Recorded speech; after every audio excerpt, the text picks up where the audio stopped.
People often keep their faces clean because that's what others see, but they forget to keep their hearts and actions pure, something that God is always watching. Hello friends, welcome to my channel. Today I want to share a short yet powerful story with you. It all started one morning when my doorbell rang. I rushed to open the door and saw a well-dressed, charming man standing outside. Intrigued, I asked, "Yes, brother, how can I help you?" He looked at me with a smile and said, "Oh, so now that I've come to your door, you don't recognize me?" Confused, I replied, "I'm sorry, but I really don't know who you are." He said, "I am the one who has given you everything. Your car, your house, your family's happiness.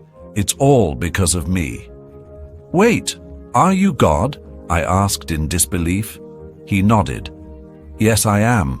You often say I am everywhere, but you can't see me. Today, I've come to show myself to you. For the whole day, you will be able to see me, and only you. No one else." I couldn't believe my ears. "Are you serious?" "Yes, absolutely," he said, still smiling.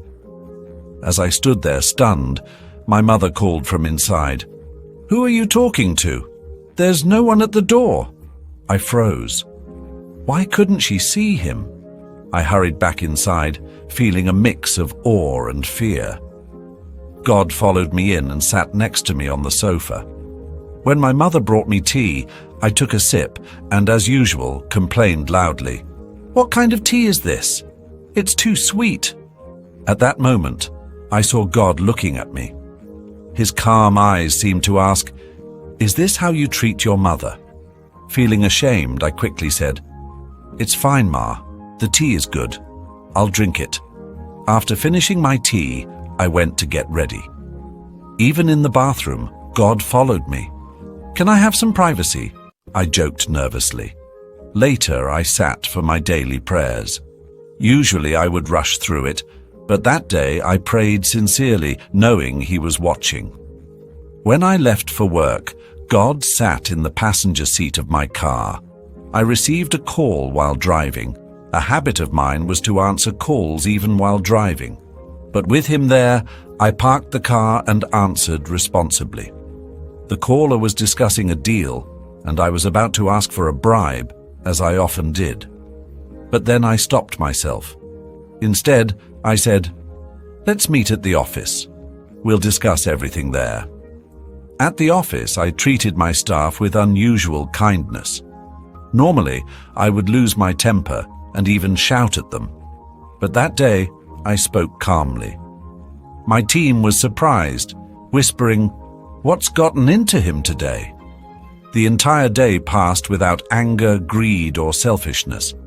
It felt refreshing to live without negativity. In the evening, God and I returned home. During dinner, I invited him to take the first bite. For the first time, I ate without criticizing the food. My mother was shocked.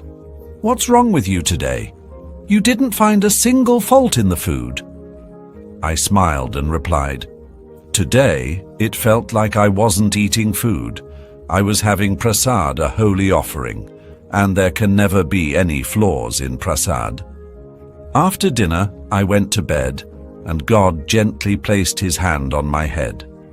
He said, "You often sleep while reading or listening to music, but tonight, you'll sleep peacefully." And He was right. I had the most peaceful sleep of my life. Suddenly, my mother's voice woke me up. It was morning and I realized it had all been a dream. But it wasn't just any dream. It was a message, a wake-up call. We are always in His eyes, whether we see Him or not. That day, I decided to live every moment as if He were watching. The story teaches us a profound lesson.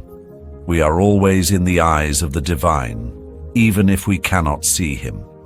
Our actions, words, and intentions should reflect goodness and integrity, because they define who we truly are. When we live with kindness, patience, and honesty, we not only earn the love and respect of those around us, but also feel a sense of inner peace and fulfillment.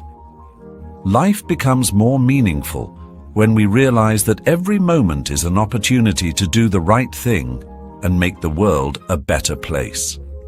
Always remember, God is watching, not to judge, but to guide us toward becoming our best selves.